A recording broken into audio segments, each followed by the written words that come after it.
नमस्कार, मैं चित्रा जौहरी और अपने एक नए वीडियो के साथ फिर से आपके सामने आई हूँ। और हमेशा अपने किसी न किसी वीडियो में और जो भी वीडियो मैं बनाती हूँ उसमें कोई ना कोई मैं मैसेज देती हूँ। ये बड़ा इम्पोर्टेंट होता है कि आप वीडियो कैसा बना रहे हैं और आपका उसमें क्या मैसेज है। आज का मेरा टॉपिक है words power, power of words. शब्दों की क्या अहमियत है आपके जीवन में। अब आप कोई भी शब्द बोलते हैं वो आपकी लाइफ में कितना इम्पोर्टेंट होता है, और आप जब बोलते हैं तो आपका पता चलता है कि आप किस घर में हैं, क्या संस्कार सिखाया गया है, आपके पेरेंट्स कैसे हैं, आप कहाँ से आए हैं, कैसी एजुकेशन है, ये सब हमें पता चलता है। इसलिए लोग कहते हैं कि इंसान की पहचान दो चीज़ों से पहले होती है।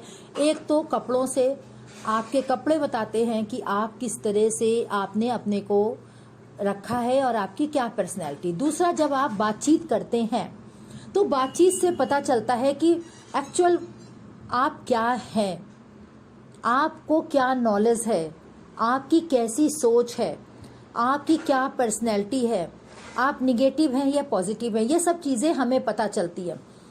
अब शब्दों का पावर क्या होता है।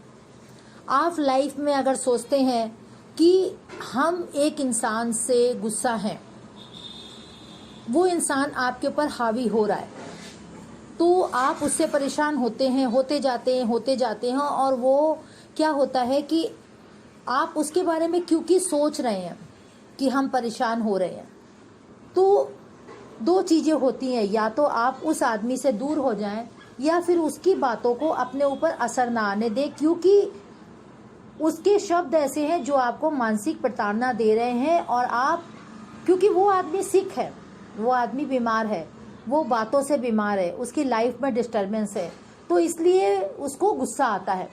तो गुस्सा होने वाला हर आदमी को देखा जाए तो वो कहीं ना कहीं उसको एक परेशानी होती है। ये तो रही एक बात। लेकिन उसके साथ साथ आप कहीं जाते हैं, आप किसी से बात करते हैं, तो बातचीत में आप इतना साफ और इतना स्ट्रेट फॉरवर्ड बोल देते हैं कि आपका काम होते होते रुक जाता है। क्यों रुक जाता है ये बताइए। वो इसलिए रुक जाता है कि आपको शब्दों का पता ही नहीं है कि शब्द आपको क्या बोलने हैं। आप जो हैं, कई जगह पे आप देखिए, आप कोई बिजनेस करने गए हैं, आप कहीं मार्केट में गए हैं, कहीं गए हैं, अगर आपकी शब्दों से आप बहुत अच्छी डीलिंग कर रहे हैं तो आपके काम जल्दी बनेंगे, लोग आपकी बात सुनेंगे। आपके शब्दों में पावर होना चाहिए, वजन होना चाहिए। आपके शब्दों में अगर वजन है तो लोग आपकी बात सुनेंगे, अट्रैक्टिव होंगे आपकी तरफ। अगर आपने उसको हवा में बात कर दिया तो क्या होगा। हवा में आपने बात कर दिया, उन्होंने भी सुना और आपकी बातों को भूल गए तो आपकी क्या इंपॉर्टेंस रही, कुछ नहीं रही। उसी तरीके से आप अपने हर बात को तब कहें, तब बोलें जबकि आपको अपने ऊपर फुल कॉन्फिडेंस हो। आप शब्दों को इस तरीके से बोलें जिससे कि सामने वाले की दिल में ऊर्जा भर जाए और वो उस काम से प्रेरित हो जाए, उस काम को करे। तो इसको कहते हैं शब्दों की पावर। अब आप कोई काम करने जा रहे हैं और उसमें आपने निगेटिव थॉट्स डाल दिया, निगेटिव बोल दिया, तो वो तो काम आपका उसी समय आधा रुक गया। जब हम कोई भी काम करते हैं तो हम क्यों बोलते हैं कि आप कुछ गलत मत बोलिए काम करने से पहले, क्योंकि अगर हमने गलत बोल दिया तो हमारा काम तो रुक गया, काम हमारा नहीं हुआ कुछ भी, क्योंकि हमारे अंदर जो है निगेटिव ऊर्जा आ गई। अब जब निगेटिव ऊर्जा आ गई तो उसको पॉजिटिव कैसे करेंगे। तो पॉजिटिव करने के लिए कि आपको सुबह सुबह उठकर भगवान को धन्यवाद देना है कि आज आपने हमें अच्छा उठाया, हमने आज का सूरज देखा।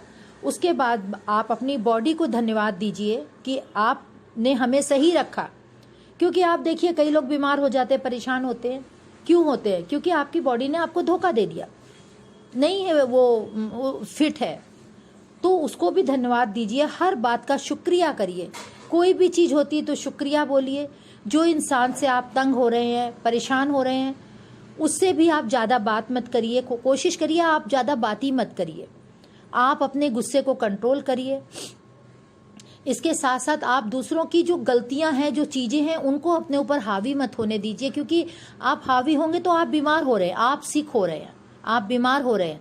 क्योंकि दूसरे की जीत होगी, दूसरे की जीत होगी, उसका एम पूरा हो जाएगा। उसने अपने बातों के जरिए आपको तंग कर दिया तो आप बीमार होंगे, वो ठीक होगा।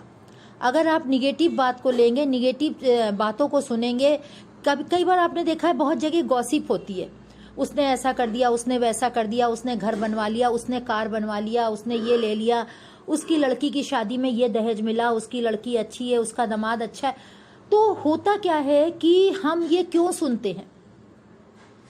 हम क्योंकि समाज में हैं, लेकिन इससे हमारे अंदर निगेटिव ऊर्जा आती है, निगेटिविटी आती है, क्योंकि हमारी तो लाइफ ही परमानेंट नहीं है। भगवान ने लाइफ हमारी जो बनाई है वो परमानेंट नहीं है, इसलिए हम क्यों सुने? जो भी दिया है भगवान ने दिया है, जो भी चीज हमारे पास आई है भगवान ने दी है। हम तो खाली हाथ आए थे, हमारे पास कुछ नहीं था। ये घर, कार, ऐशो आराम, पैसे रुपए सब हमें ईश्वर की कृपा से, अल्लाह की कृपा से, हर धर्म की कृपा से, जो भी धर्म है उसने अपने अपने बंदों को, सबको ये हमें आशीर्वाद के रूप में दिया है। और हम जब ऊपर जाएंगे तो सिर्फ खाली हाथ जाएंगे। तो इसलिए हम पीछे छोड़ जाते हैं सिर्फ अपनी एक पहचान, और उस पहचान को जब हम छोड़ते हैं तो हमें बहुत अच्छा लगता है। जब हमें लोग याद करेंगे तो उनको बहुत अच्छा लगेगा, बच्चे बोलेंगे कि बहुत अच्छा काम करके गए हैं हमारे पेरेंट्स। इसलिए आप किसी का दिल मत दुखाएं, किसी को बुरा मत बोलें। जो भी शब्द बोले पहले सोच लें, सोचने के बाद बोलें, और बोलने के बाद आप कोशिश करें कि आप अच्छा से अच्छा बोलें, कोशिश करें आप अच्छा से अच्छा बोले। सिर्फ आपकी यादें और आपके करे हुए काम ही इस संसार में रह जाते हैं, हम नहीं रहते हैं। हम यहाँ परमानेंट नहीं है, हमें जाना है, कुछ नहीं रहता है। पीढ़ी दर पीढ़ी हमें याद करने वाले रहते हैं, और वो भी जाते हैं, उनका फिर वंश आता है, फिर उनका वंश आता है। तो कोई भी परमानेंट यहाँ नहीं रहता है, सबको ऊपर जाना होता है। इसलिए हमें वो काम करने चाहिए जो अच्छे काम है, सही काम है, और ईमानदारी से और दृढ़ निश्चय के साथ हमें करना चाहिए, और अपनी पहचान बनाना चाहिए। और शब्दों को बहुत ही सोच के, समझ के, और शब्दों का खेल, शब्दों का गेम उनको समझ में आना चाहिए कि हमें कब कौन से अपनी बात को अपने अच्छे वर्डों के द्वारा सामने रखना है लोगों के। जब आप सामने अच्छी प्रस्तुति शब्दों की, सेंटेंस की करेंगे तो सामने वाले पे इफेक्ट जाएगा, और जब इफेक्ट जाएगा तो जरूर आपका काम पूरा होगा, आपका इंप्रेशन अच्छा बनेगा। इसी के साथ मैं चित्रा जौहरी, धन्यवाद।